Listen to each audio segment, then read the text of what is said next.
Hello and welcome to all. आप सभी का बहुत स्वागत है आज के इस वंडरफुल और एक्साइटिंग सेशन में know what you don't know. आज का जो हमारा हॉट टॉपिक है वो है न्यूट्रिशन एंड विजन। डेफिनेटली मेरी बात से सभी एग्री करते होंगे कि आज हर फैमिली में कहीं ना कहीं विजन प्रॉब्लम या आई इश्यूज बहुत ही कॉमन इश्यूज हो गए हैं। और आफ्टर कोरोना इस चीज के इश्यूज बहुत ही रेगुलर आ रहे हैं। इसकी मल्टीपल रीजंस हो सकते हैं, तो आज उन्हीं में से एक के बारे में कि न्यूट्रिशन की वजह से कैसे आई विजन पे हमारी आई हेल्थ पे इफेक्ट पड़ता है। मेरी सभी से रिक्वेस्ट है कि इस सेशन को और भी ज्यादा फ्रूटफुल और एक्साइटिंग बनाने के लिए अगर आप सब एक्साइटिंगली और एक्टिवली पार्टिसिपेशन करेंगे तो और अच्छा लगेगा। तो ज्यादा टाइम ना देते हुए मैं अपनी फ्रेंड पुनीति को इनवाइट करूंगी, जो आज हमें इसके बारे में शेयर करेंगी कि कैसे हमारी विजन हेल्थ के लिए न्यूट्रिशन हेल्प करता है। तो मैं बहुत ही क्लैप के साथ पुनीति का वेलकम करती हूँ। Thank you Shilpi and hello everyone, कैसे हैं सब? Welcome back to a exciting session on nutrition and vision. है ना, हम हर सैटरडे एक नया टॉपिक लेकर के आते हैं और एक नए टॉपिक पे डिस्कशन करते हैं, कुछ नॉलेज शेयर करते हैं, है ना। और इसी को ही आगे बढ़ाते हुए सबसे पहले मैं अपना इंट्रोडक्शन दूंगी। मेरा नाम पुनीति टेकरीवाल है। बाय क्वालिफिकेशन मैंने इंजीनियरिंग और एमबीए किया हुआ है। I have also done diploma certification in health and nutrition, diet planning, supplementation, gut health and weight loss. तो इसी नॉलेज को, जो मैंने वहां से नॉलेज एक्वायर की, इसी नॉलेज को आगे शेयर करते हुए हम इस सेशन को आगे बढ़ाते हैं, है ना। जैसे शिल्पी ने अभी शेयर किया कि कोविड के टाइम के बाद कहीं ना कहीं सभी को विजन हेल्थ में कुछ ना कुछ जरूर देखने को मिला है कि ये हमारी अफेक्ट हुई है, विजन हेल्थ बहुत अफेक्ट हुई है ना। तो मैं आप लोगों से सबसे पहले जानना चाहूंगी कि आप लोग बताइए किस तरह की प्रॉब्लम्स आप लोग फेस कर रहे हैं विजन हेल्थ को लेकर। आप लोग चैट बॉक्स में भी मेंशन कर सकते हैं या अनम्यूट करके अपने कुछ इनपुट्स दे सकते हैं।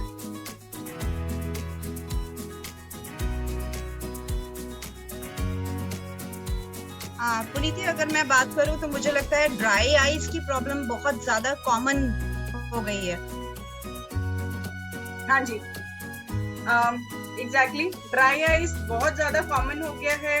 इरिटेशन होती है ना, आंखें बहुत थकी लगती है, भारीपन लगता है उनके अंदर, ये बहुत भारी है, हेडेक हो जाता है आईज के थ्रू। वेरी गुड, है ना। और क्या इश्यूज आते हैं? क्या आप लोगों को ऐसा लगता है कि हमें नींद नहीं आती है रात को क्योंकि आंखें बहुत भारी हो गई हैं? कुछ इस तरह के कुछ इश्यूज आप लोगों को आप लोग फेस कर रहे होंगे, खुद के साथ भी, बच्चों के साथ भी, है ना। इसका बहुत yes, pain in eyes, can't read for long time, yes definitely. बहुत ज्यादा देर तक हम कहीं पर भी कंसंट्रेट करते हैं, चाहे वो हम फिजिकली किसी बुक से रीड कर रहे हो या अपने डिवाइस पे रीड कर रहे हो, उसमें भी हमें दिक्कत लगती है। मैं इन सब के लिए ना एक कॉमन रीजन बताऊंगी जो आजकल सबसे ज्यादा देखने में आता है कोविड के बाद से, है ना। सब लोग घर पे थे, work from home, school from home, कहीं ना कहीं हमारा डिवाइसेस का स्क्रीन टाइम बहुत ज्यादा बढ़ गया है। मोबाइल फोन्स का भी बढ़ गया है, लैपटॉप्स, टीवी, इन सब चीजों का स्क्रीन टाइम बहुत ज्यादा बढ़ गया है। एंड होता क्या है, ये सारे डिवाइसेस ब्लू लाइट एमिट करते हैं और वो हमारी आंखों में पड़ते हैं, ठीक है। ये कहीं ना कहीं हमारी आंखों को अफेक्ट करती है। इसके अलावा कुछ और कॉमन इश्यूज जो फेस करते हैं हम लोग, है ना, आई फटीग हमने कवर किया, स्पेक्स इन अर्ली एज। पहले कहीं ना कहीं चश्मा जो था ना, वो सुनने में आता था बड़े होने के बाद या एक एज होने के बाद, या बहुत ज्यादा जब बच्चे पढ़ रहे हैं तब, या कॉलेज में जाके, या मे बी उसके बाद भी देखने में आता था। लेकिन आज की डेट में आप बाहर निकलिए, बच्चों को देखिए, शायद 4-5 साल के बच्चे भी चश्मा लगा करके घूम रहे हैं। है ना, बहुत कॉमन हो गया है क्योंकि स्पेक्स बहुत ज्यादा कॉमन हो गया है छोटे बच्चों में भी। उसका अगेन रीजन भी वही है क्योंकि जब बच्चे छोटे होते हैं कहीं ना कहीं हम पेरेंट्स ही उनको खाना खिलाने के लिए सबसे पहले उनके आगे मोबाइल फोन्स रख देते हैं कि बच्चे शांति से खाना खा लेंगे, है ना। तो हमने उनके बचपन से ही उनका स्क्रीन टाइम इंट्रोड्यूस किया और बढ़ाया है, तो वो धीरे धीरे करके हैबिट बनती चली जाती है और स्पेक्स बहुत जल्दी लग जाता है। देन अगेन एक कॉमन प्रॉब्लम है नाइट ब्लाइंडनेस, मतलब रात को विजन क्लियर ना होना, है ना। तो वो भी, इसको भी हम आगे इसका देखेंगे कि ये भी कहीं ना कहीं न्यूट्रिशन से रिलेटेड है। एक और प्रॉब्लम है जो एज रिलेटेड मैक्युलर डीजनरेशन, ये बहुत ही कॉमन होता चला गया है। मैक्युलर डीजनरेशन क्या होता है कि जो हमारा कॉर्निया है या जो हमारा विजन है उसके सेंट्रल पोजीशन पर आपका विजन ब्लर्ड हो जाता है, बल्कि पेरिफेरल्स या फिर साइड का जो विजन है वो क्लियर रहता है। वो क्यों होता है? क्योंकि कॉर्निया में जो सेंट्रल विजन के लिए जो रिस्पॉन्सिबल हमारी जो सेल्स होते हैं या नर्व्स होती हैं वो धीरे धीरे करके एज के साथ साथ या प्रॉपर न्यूट्रिशन ना होने की वजह से धीरे धीरे डीजनरेट होने लगती है। देन अगेन एक और कॉमन प्रॉब्लम जो बहुत ज्यादा अभी आजकल देखी जा रही है, कैटरैक्ट, है ना। पहले बहुत कम सुनने में आता था लेकिन कैटरैक्ट भी बहुत कॉमन हो गया है आज की डेट में, है ना। 50-60 की एज में आते आते आप देखेंगे मैक्सिमम, मतलब आज मैं अगर अपनी बात करूं तो हमारे पेरेंट्स या हमारे जो पेरेंट्स की जनरेशन है उनमें कैटरैक्ट बहुत ज्यादा कॉमन हो गया है, ठीक है। तो ये तो कुछ कॉमन इश्यूज थे जिनको हम ये डिस्कस करेंगे।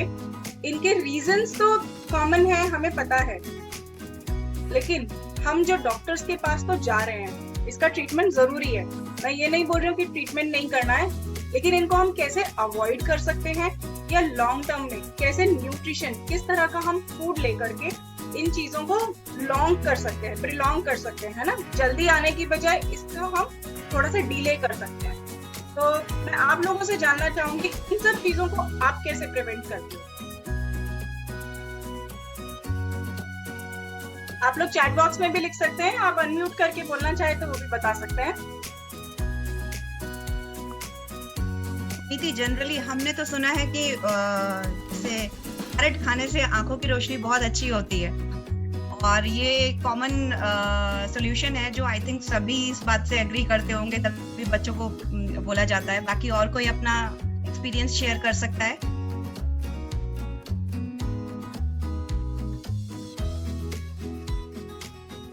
Yes, wearing blue light, reducing specs. Yes, एक स्पेक्स के ऊपर ब्लू लाइट कोटिंग लगती है जिससे हमारी जो है वो ब्लू लाइट का इफेक्ट कम हो जाता है। Yes, by proper sleep, है ना। तो हम इन्हीं चीजों को कवर करेंगे कि कैसे आप न्यूट्रिशन, किस तरह का न्यूट्रिशन या क्या चीजें आप अपनी डाइट में इंक्लूड कर सकते हैं सो दैट आप अपनी जो है आईज की जो प्रॉब्लम है उनको कम कर सकते हैं, है ना। से फर्स्ट आता है विटामिन ए। विटामिन ए हम सब जानते हैं, जैसे अभी शिल्पी ने मेंशन किया कैरेट्स, है ना, कि कैरेट्स को खाना चाहिए।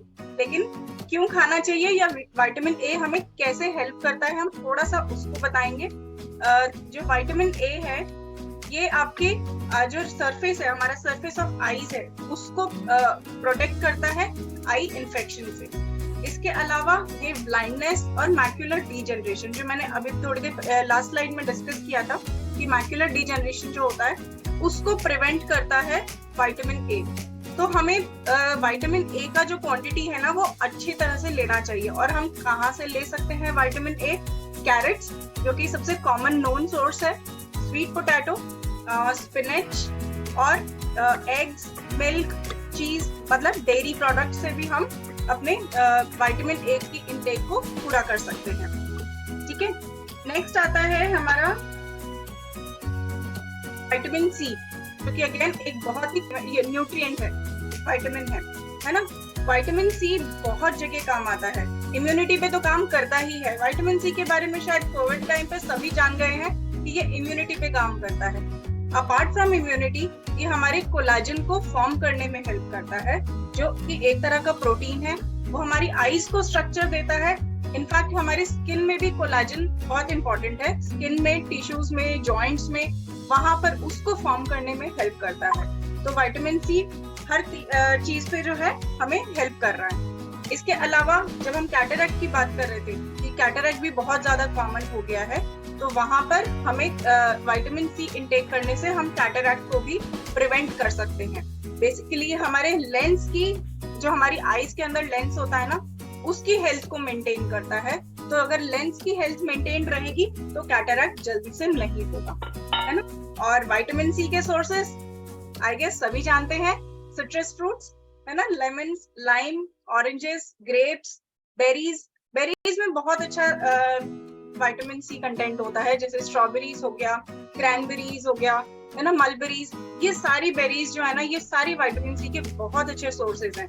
इनफैक्ट जितने भी बेरीज की फैमिली के फ्रूट्स है ना, वो सारे के सारे हमारी आई हेल्थ के लिए बहुत इंपॉर्टेंट है। मैं आगे की एक स्लाइड में कवर करूंगी उसके अंदर क्या कैरोटीनॉइड्स भी होते हैं, किस तरह के कैरोटीनॉइड्स होते हैं और वो हमें कैसे हेल्प करते हैं। नेक्स्ट आता है विटामिन डी। विटामिन डी जो है वो हम सब जानते हैं बोन हेल्थ के लिए बहुत इंपॉर्टेंट है ना। हमें ये तो पता है सन से मिलता है, बोन हेल्थ के लिए इंपॉर्टेंट है, कैल्शियम को अब्सॉर्ब करने के लिए काम में आता है। लेकिन विटामिन डी के और बहुत सारे यूजेस हैं हमारी बॉडी में। वो हमारे अगेन मैक्युलर डीजनरेशन से बचाता है। हमारा सबसे पहला जो आजकल कॉमनली प्रॉब्लम आ रही है ना विजन में, वो आ रही है ड्राई आईज को लेकर के, कि हमारी आंखें बहुत ज्यादा ड्राई हो जाती हैं। क्यों हो जाती हैं ये ड्राई आईज? क्योंकि जब हम मान लीजिए हमने इसको देखा, हम मोबाइल पे कंसंट्रेट कर रहे हैं, या हमारा जब हम बात करें कि स्क्रीन टाइम बढ़ गया है ना, जब हम मोबाइल, लैपटॉप, इन सब चीजों पे बहुत कंसंट्रेशन से जब काम कर रहे होते हैं ना, we forget to blink our eyes. जबकि ब्लिंकिंग एक बहुत कॉमन फिनोमिना है और बहुत नेचुरल फिनोमिना है, बट हम अपनी आईज को ब्लिंक करना ही भूल जाते हैं, है ना। और जब ब्लिंक करते हैं तो क्या होता है, वो टीयर्स की लेयर जो है वो हमारी आईज के ऊपर आती है और उसको ड्राई होने से बचाती है। लेकिन जब हम बहुत ज्यादा कॉन्सेंट्रेट कर रहे हैं तो वो जो ब्लू लाइट है वो हमारी ड्राई आईज को बढ़ाता है, क्योंकि हम बहुत ज्यादा कॉन्सेंट्रेशन की वजह से ब्लिंक करना भूल जाते हैं। साथ ही साथ वो जो उसके टीयर ग्लैंड्स होती है ना, उस पर भी अफेक्ट करता है, तो हमारा टीयर भी कम बनता है। ठीक है, तो विटामिन डी इन सब चीजों पे काम कर रहा है। अगर हमारा टीयर फिल्म अच्छी होगी या टीयर का क्वालिटी अच्छा होगा, ड्राई आईज नहीं होगी, तो हमारी आईज का जो सरफेस के ऊपर इन्फ्लेमेशन होता है ना, वो भी नहीं होगा। तो ये सारी चीजें जो है ना, विटामिन डी हमें प्रोटेक्ट कर रहा है। तो आज के बाद जब हम विटामिन डी की बात करें तो सिर्फ बोन हेल्थ के लिए नहीं, ये और भी जगह पर हमें हेल्प करता है ना। और कहाँ से मिलता है? सभी जानते हैं, सन से मिलता है। तो जब हम सन में जाते हैं या जब हम बाहर धूप लेते हैं, तो वहां पर जो सन की यूवी रेज होती है वो हमारी स्किन के ऊपर पड़ती है, और विटामिन डी जो हमने खाने से खाया है उसको कन्वर्ट करती है यूजेबल फॉर्म में, जिससे वो यूज होकर के बाकी बॉडी में ट्रांसफर होता है। ठीक है, तो सन से सिर्फ डायरेक्टली विटामिन डी नहीं मिल रहा है, बॉडी ही क्रिएट कर रही है उसको यूवी रेज के थ्रू। तो किस किस को विटामिन डी लेने की जरूरत है? विटामिन डी सभी को चाहिए, लेकिन अगेन क्योंकि हमारा सन में जाना भी कम हो गया है बहुत ज्यादा, या तो हमें, या फिर अगर हम ये कहें कि जो लोग बहुत ज्यादा घर में अंदर रहते हैं, उनको कहीं ना कहीं सप्लीमेंटेशन की भी जरूरत पड़ती है विटामिन डी की, है ना। बहुत कॉमनली आजकल डॉक्टर्स रेकमेंड करते हैं कि आप 6 महीने में एक बार कम से कम वो जो विटामिन डी का कोर्स है ना, जो वीकली हम कैप्सूल्स लेते हैं, उसको जरूर कीजिए। अदरवाइज अगर आप वो नहीं करना चाहते हैं तो अपनी डाइट में इसको इंक्लूड कीजिए, है ना। खाने के थ्रू आप इंक्लूड कर सकते हैं, बाकी थोड़ा थोड़ा धूप, आधे घंटे की धूप जरूरी है हमारे लिए, तो हमें वो लेनी बहुत जरूरी है। ठीक है, जो लोग सनस्क्रीन लगाते हैं, हम सनस्क्रीन लगाते हैं यूवी रेज को ऐसे प्रोटेक्ट करने के लिए, लेकिन अगेन अगर आप बहुत ज्यादा सनस्क्रीन लगा रहे हैं तो वो आपको विटामिन डी लेने में से रोकता है। बहुत लोग ये चीज बोलते हैं कि हम तो बाहर जब भी जाते हैं तो हम तो बाहर बहुत रहते हैं या धूप में रहते हैं तो हमें विटामिन डी तो मिल जाएगा, लेकिन अगर आप सनस्क्रीन लगा रहे हैं ना, तो वो भी विटामिन डी के अब्जॉर्प्शन को रोकता है। तो इन सब चीजों को ध्यान में रखते हुए कहीं ना कहीं जो हमें ना 6 महीने में एक बार विटामिन डी का कोर्स जरूर करना चाहिए। या फिर मैं ये बोलूंगी कि आप एक ऐसी चीज को अपने साथ इनकॉर्पोरेट कीजिए जो आपको डेली आपको विटामिन डी प्रोवाइड कर रहा है। ठीक है, देन आ रहा है हमारा नेक्स्ट न्यूट्रिएंट जो है vitamin E. Vitamin E skin के लिए बहुत अच्छा है ना, स्किन के लिए, हेयर के लिए, लेकिन आईज के लिए उतना ही ज्यादा इम्पोर्टेंट है। ठीक है, आईज के लिए भी जैसे हमने अभी पहले बात करी, एज रिलेटेड मैक्युलर डीजेनरेशन और कैटरैक्ट, है ना, इसको प्रिवेंट करने में हेल्प करता है, उसका रिस्क कम करता है। तो अगर आपका विटामिन ई इनटेक अच्छा होगा तो आपको ये सारे रिस्क कम हो जाएंगे, आप अपनी इस डीजेनरेशन को डीले कर सकते हैं, जो कि हम सभी चाहते हैं कि हमें जल्दी या अर्ली एज में ये सारी इश्यूज नहीं आने चाहिए। एक एज के साथ जो पहले सुनते थे कि मे बी वो एज थी 50-60 के बाद चश्मा लगना शुरू होता था, या फिर आप ये कहो कि हाँ आईज में, विजन में इशू आना शुरू होता था। आज भी आप देखेंगे ना, बड़े बूढ़े लोग जो है ना, वो उनकी विजन हमसे ज्यादा अच्छी है, क्योंकि शायद उन्होंने अपने डाइट में या अपने बचपन में, अपने फूड में इन सब चीजों को इन्वॉल्व किया था, है ना। ये सारी चीजें हमारे फूड से गायब होती चली जा रही हैं, तो इनको हमें अपने फूड में इनकॉर्पोरेट करने की जरूरत है। और विटामिन ई की डेफिशिएंसी क्या करती है, हमारे रेटिना को अफेक्ट करती है। ठीक है, हमारे मसल स्ट्रेंथ को, जो आईज की मसल है ना, उसकी स्ट्रेंथ को अफेक्ट करती है। तो हमें विटामिन डी ई को अपनी डाइट में इंक्लूड करना चाहिए। कहाँ से इंक्लूड कर सकते हैं? फोर्टिफाइड सीरियल्स, जो कि फोर्टिफाइड विद विटामिन ई आते हैं, आप वो ले सकते हैं। सनफ्लावर सीड्स ले सकते हैं, नट्स ले सकते हैं, olive oil, avocados, they are rich sources of vitamin E. और नेक्स्ट आते हैं ल्यूटीन और जियाजिन। ये दोनों जो है ना, ये दोनों कैरोटीनॉइड्स, विटामिन ए समझ लीजिए विटामिन ए की तरह ही, है ना। ये दोनों कैरोटीनॉइड्स हैं। और जो हमने पहले बात करी थी बेरीज की, कि बेरीज में विटामिन सी होता है, बेरीज में ल्यूटीन और जियाजिन भी बहुत अच्छी क्वांटिटी में होता है। ये दोनों ही चीजें हमें हमारी आईज को प्रोटेक्ट करती है। कैसे प्रोटेक्ट करती है? अभी हमने ब्लू लाइट रेडिएशंस की बात करी कि जो हमारे डिवाइसेस हैं वो सारे ब्लू लाइट रेडिएशंस एमिट करते हैं, है ना। ल्यूटीन और जियाजिन उसी ब्लू लाइट से हमारे आईज को प्रोटेक्ट करता है। तो अगर हमारी आईज में ऑलरेडी ल्यूटीन और जियाजिन प्रेजेंट है, लेकिन अगर हम अपने डाइट से उसको लेंगे ना, तो हम उसको मेंटेन कर पाएंगे, उसके क्वांटिटी को, है ना, और अपने रेटिना को डैमेज होने से बचा पाएंगे, है ना। तो ये सारी चीजें जो है ना, ये ल्यूटीन और जियाजिन इस पे हेल्प करता है। और एक चीज है कि ल्यूटीन हमें कहाँ वो हेल्प करता है, हमारे deficiency, its deficiency can cause our sense of motion. मतलब अगर हमें इसकी डेफिशिएंसी हो जाती है ना, तो हम जो चीजें मूव करती हुई देख रहे हैं उसका हमें अंदाजा गड़बड़ हो जाता है। जो कहते हैं ना, आंखों में अगर विजन में प्रॉब्लम आ रही है तो हमारा चलते फिरते अंदाजा नहीं आता है कि कहाँ कितना रखना है, पैर रखना है, उस चीज का सेंस ऑफ मोशन पे अफेक्ट पड़ता है। और इसके बहुत अच्छे सोर्सेज हैं ऑल ग्रीन लीफी वेजिटेबल्स। जितने भी ग्रीन्स है ना, आप हम सब सुनते आ रहे हैं बचपन से, ग्रीन लीफी वेजिटेबल्स खानी चाहिए, लेकिन वो क्यों खानी चाहिए? इसी वजह से, है ना। जितने स्पिनच, ब्रोकली, पीज, फ्रूट्स जो येलो कलर्ड फ्रूट्स हैं, जो ब्राइट कलर्ड फ्रूट्स हैं, जैसे बेरीज हो गए, रेड, पर्पल, येलो, इन सब में ल्यूटीन, जियाजिन होता है। बेसिकली आप ये मान लीजिए, ग्रीन्स, येलोज, पर्पल्स और रेड्स, ये हमारी आईज के लिए बहुत इंपॉर्टेंट है। तो जितना भी फूड आप रॉ फूड देखें, फ्रूट्स हो, वेजिटेबल्स हो, अगर इनमें ये सारे कलर्स के फ्रूट्स है ना, तो आपकी आई हेल्थ अच्छी है। वैसे भी हमें 5 कलर्स के फ्रूट्स और वेजिटेबल्स हमारे डाइट में डेली लेने चाहिए, है ना, ओवरऑल हेल्थ के लिए। नेक्स्ट आता है जो इम्पोर्टेंट माइक्रोन्यूट्रिएंट है, वो है जिंक। जिंक का नाम भी कोविड टाइम से सबने सुना, है ना, क्योंकि जिंक भी इम्यूनिटी में हेल्प करता है। लेकिन आईज में कहाँ हेल्प करता है? वो मेलानिन प्रोड्यूस करता है और हमारी आईज को प्रोटेक्ट करता है। ठीक है, और ये एक पावरफुल एंटीऑक्सीडेंट है।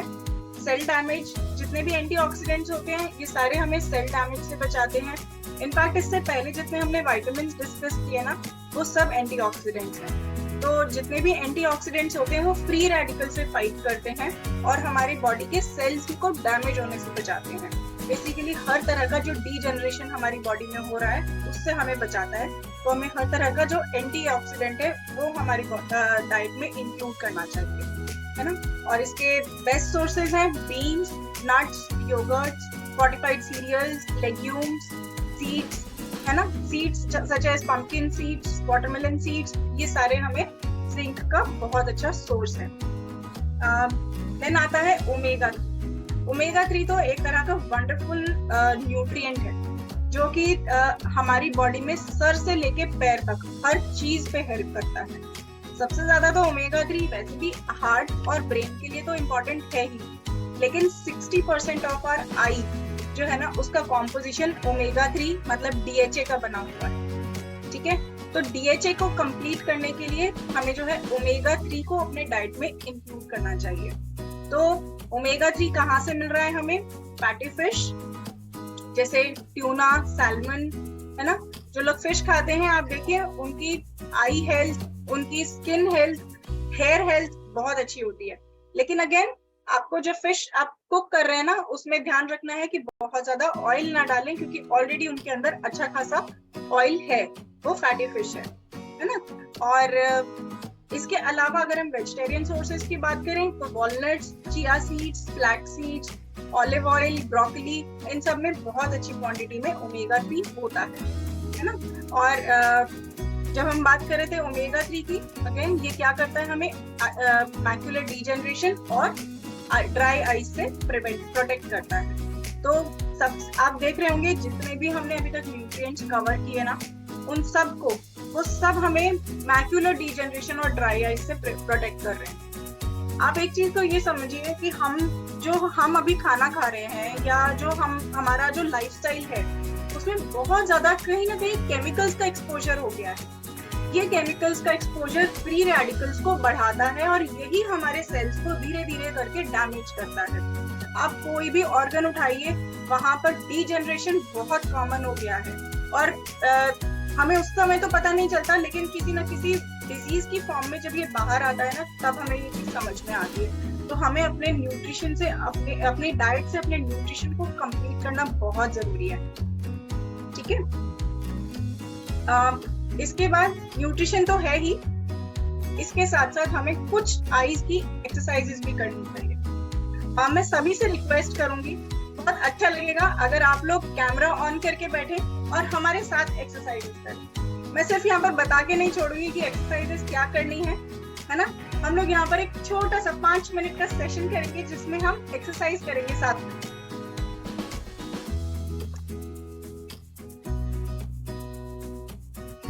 जब आप लोग साथ में करेंगे ना तो, और मैं रिक्वेस्ट करूंगी अगर आपके घर में बच्चे हैं तो आप उनको भी जरूर अपने साथ बैठाएं, क्योंकि उनके लिए भी ये बहुत इंपॉर्टेंट है। अगर वो अपनी एक्सरसाइजेस सीख लेते हैं, है ना, तो आपके लिए इजी हो जाएगा। और पुनीति, हम सभी से रिक्वेस्ट करेंगे कि वो अपना कैमरा ऑन कर सकते हैं और एक्टिवली इसमें पार्टिसिपेट कर सकते हैं। और कहीं ना कहीं ये एक्टिविटी बच्चों के लिए भी बहुत फ्रूटफुल होगी। तो अगर आपके घर में किड्स अवेलेबल हैं और अभी हैं तो आप उन्हें बिठा सकते हैं अपने साथ करवाने के लिए इस चीज को। हाँ जी, सब रेडी हैं, स्टार्ट करें? यस। तो फर्स्ट एक्सरसाइज है move your eyes up and down, है ना। ऊपर आपको अपना हेड नहीं मूव करना है, फेस सीधा रखना है एकदम, and you have to move your eyes up towards the ceiling, जितना आप ऊपर देख सकते हैं, है ना। कुछ सेकेंड्स रख के फिर नीचे लेके आइए, जितना नीचे आप देख सकते हैं बिना हेड को मूव किए। ऐसे आपको 10 टाइम्स करना है, पूरा ऊपर और पूरा नीचे, एक्सट्रीम्स पे।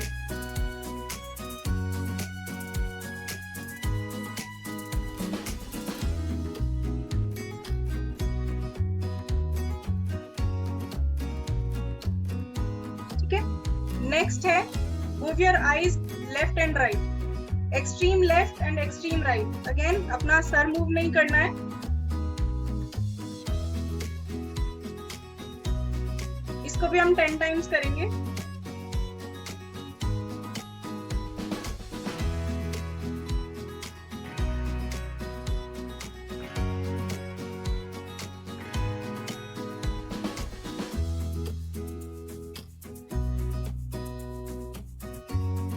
है।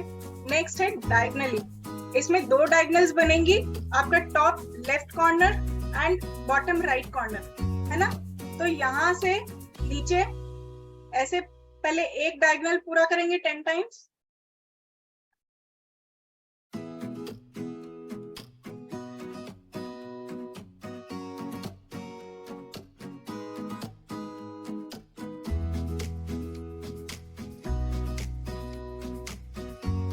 और फिर नेक्स्ट डायगोनल आएगा टॉप राइट से बॉटम राइट लेफ्ट।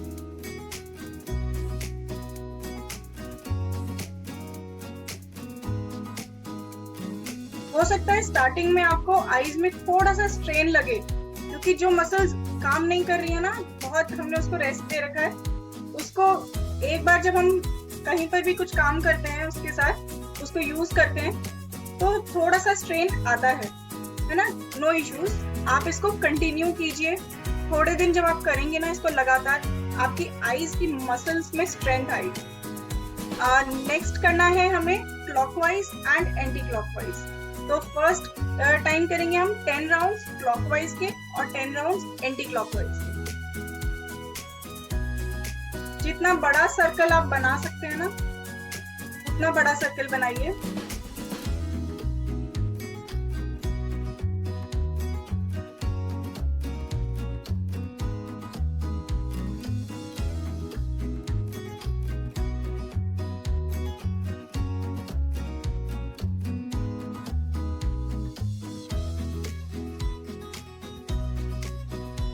और एंटी क्लॉकवाइज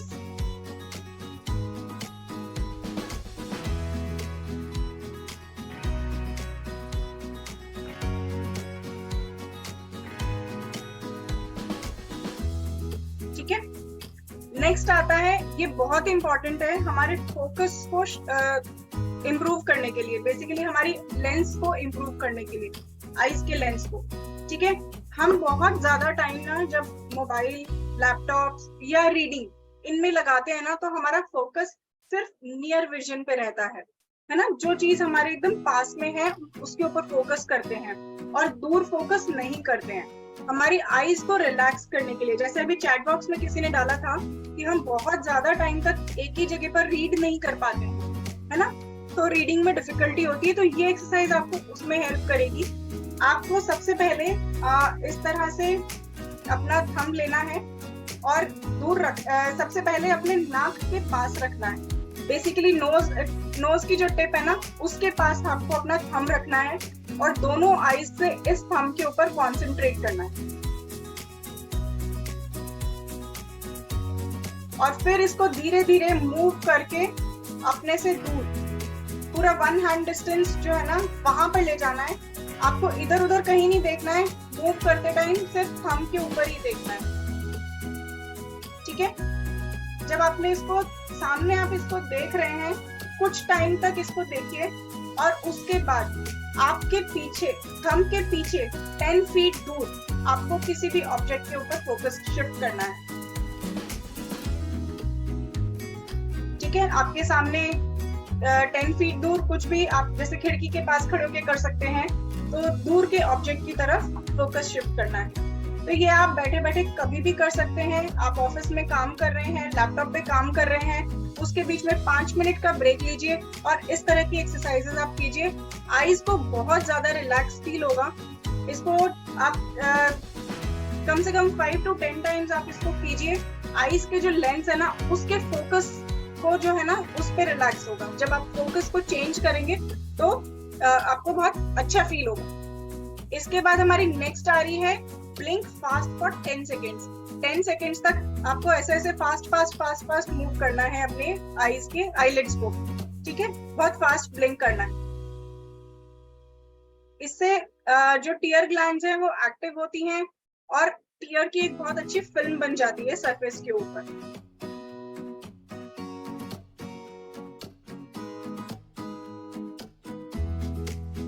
और ड्राई आईज का जो हम प्रॉब्लम शेयर कर रहे थे ना, वो इससे सॉल्व होगा क्योंकि हम आईज को ब्लिंक करना भूल जाते हैं। इसके बाद एक आता है टाइट ब्लिंकिंग। टाइट ब्लिंकिंग में आपको आंखें एकदम टाइटली बंद करनी है, ऐसे,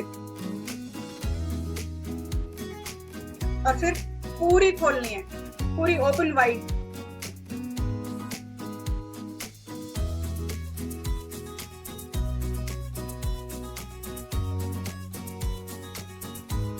इस तरह से आप इसको 10 टाइम्स कीजिए। एंड देन लास्ट एक्सरसाइज जो हम सब जानते हैं, पामिंग, मतलब पाम को आपको रब करके और अपनी आईज के ऊपर ऐसे लगाइए। This will relax your eyes. और इसके साथ साथ आप डीप ब्रीदिंग कर सकते हैं।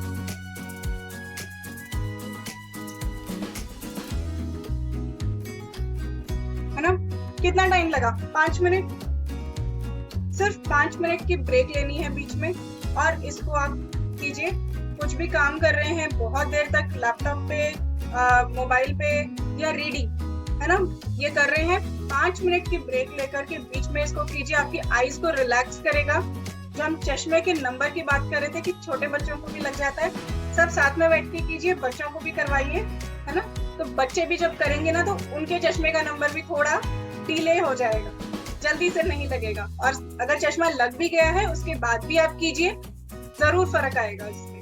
और अपने जब न्यूट्रिशन को प्रॉपर रखेंगे ना इसके साथ, इन एक्सरसाइजेस के साथ, तो जरूर डेफिनेटली मैं ये कहूंगी आपके चश्मे का नंबर भी धीरे धीरे करके कम हो सकता है। कम नहीं भी तो एटलीस्ट स्टेबल रह सकता है, बढ़ेगा नहीं एज के साथ। तो that's all from my side. Thank you. Questions हैं तो आप पूछ सकते हैं।